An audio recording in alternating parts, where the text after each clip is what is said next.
The meaning that anything has is the meaning we give it. Is something that they teach at the beginning of the A Course in Miracles student workbook that I love getting into, and is such a great example of how our belief systems truly affect everything that we do. It's kind of interesting how we underestimate how our beliefs and our belief systems affect everything we do. And that includes how medicine works for us, as well as the conversations that we have. And so that's why I wanted to get into our beliefs today and just share with you a little bit about how powerful they are and why it's so important to actually develop your own beliefs, not just willy-nilly be taking them on from anybody or anything that passes you by, including what I've talked about before when it comes to just using what other people believe or what you think many other people believe as a basis for what your beliefs are. First of all, welcome to another video. I'm Ann Blackwood, your Silicon Valley Sage Sister, here to bring consciousness to the forefront of your daily life to make life a little kinder and simpler. I wanted to do this video 2 days ago. I tried, but all in divine timing. I even wanted to do it yesterday, but like I've said, I only like to do the videos or talk about in videos the topics that I'm inspired to talk about in the moment. So here we are, beliefs. Let's get into it. So I've got 2 recent examples of just how beliefs can affect people differently with the same exact thing. And then I want to get into how beliefs affect us when it comes to even just the little conversations that we have. And like I said, why it's so important to actually build our own belief systems and not just take them on from others. So just the other day, my dad was here. He comes back and forth, and he had a cough that he was coughing like multiple times in an hour. And I have, actually, I can show it to you.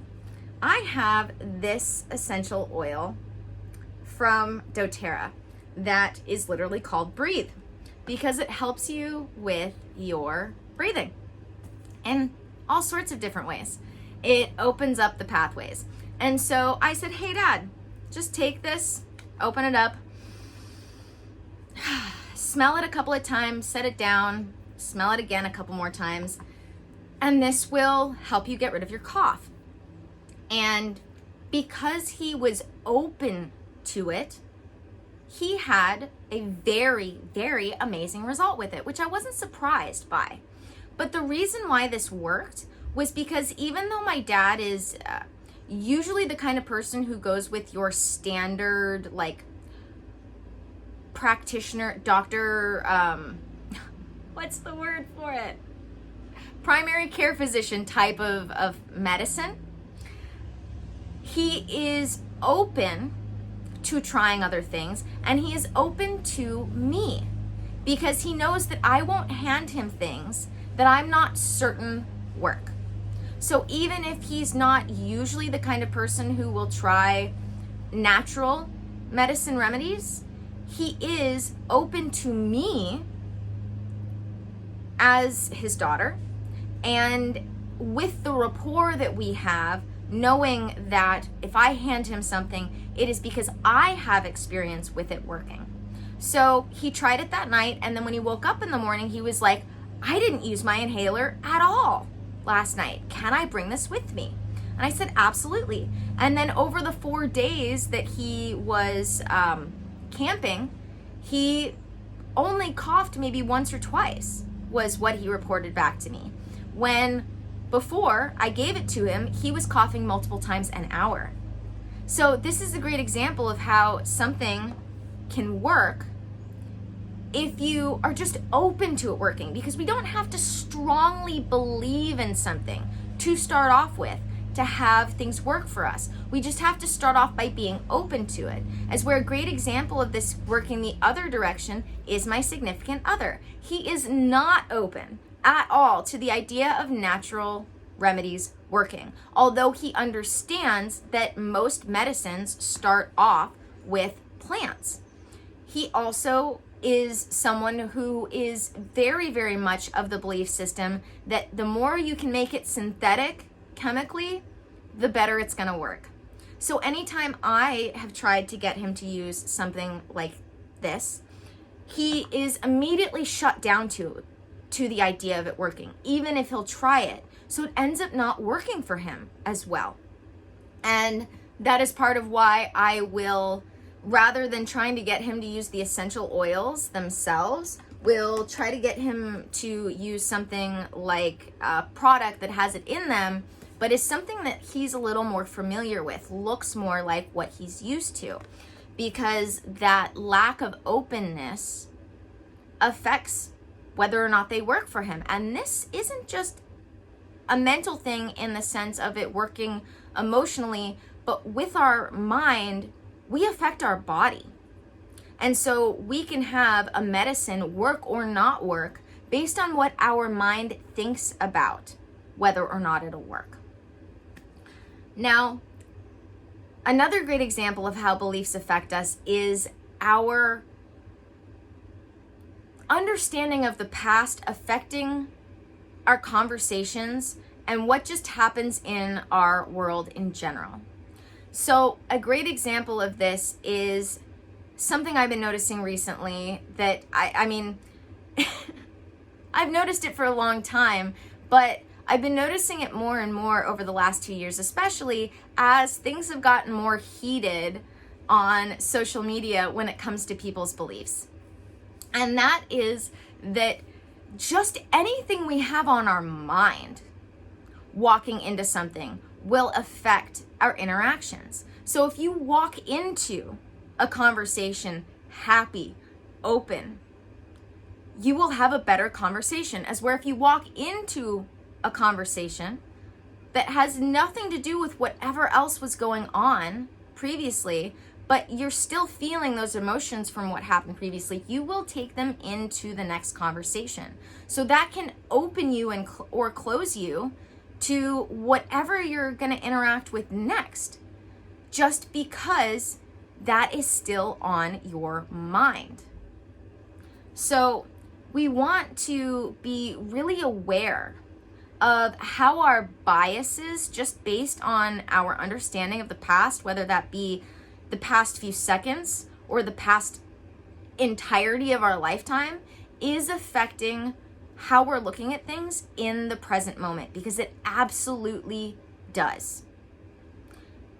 Examples of this is conversations that I've been having with people in the comments of social media recently. I will even notice that when I'm talking to someone, it will take me a moment to reanalyze what they could possibly be saying, because I was just talking about something similar, or I was just talking about something else, and so my mind is still there. And so it's going to associate that with this conversation, whatever it might be. I am, to be perfectly honest, struggling with coming up with an exact example. I had a good one about baby formula, but it's slipping my mind now.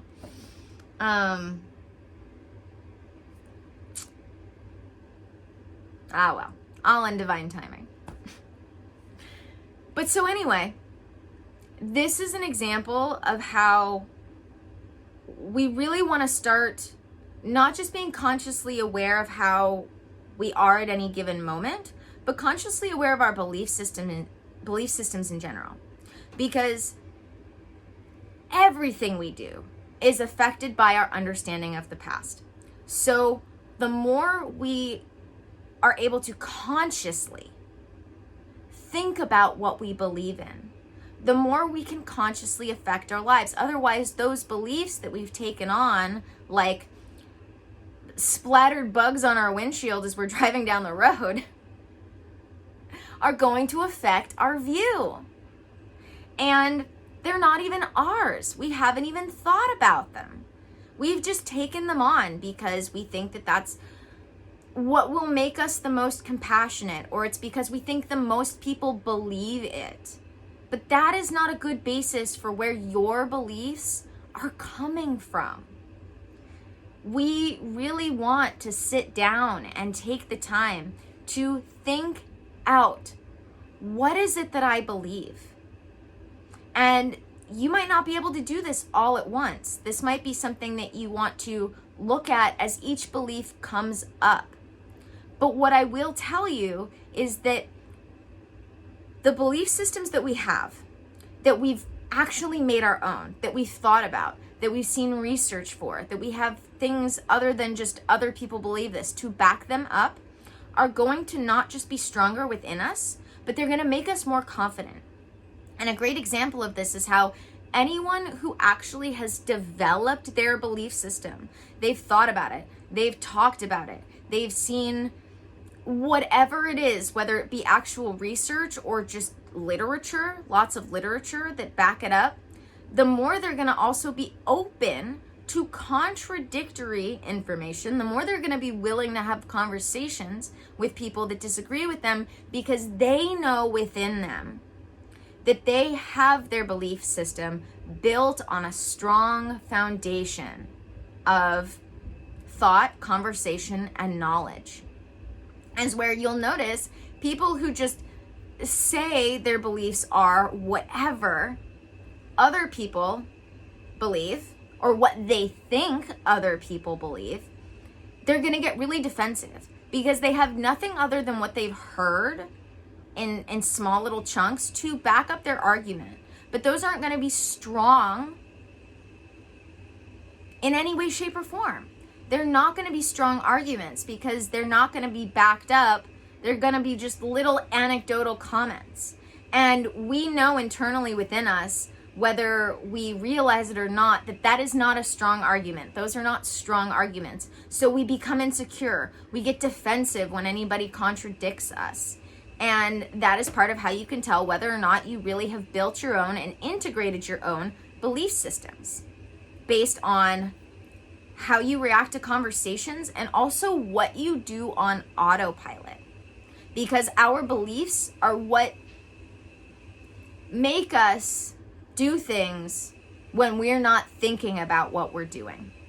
So that is how you can tell what your beliefs are, is whatever your first instinctual knee-jerk reaction is to something is gonna be based on whatever you're believing in the moment, even if it's not a strong, well thought out belief.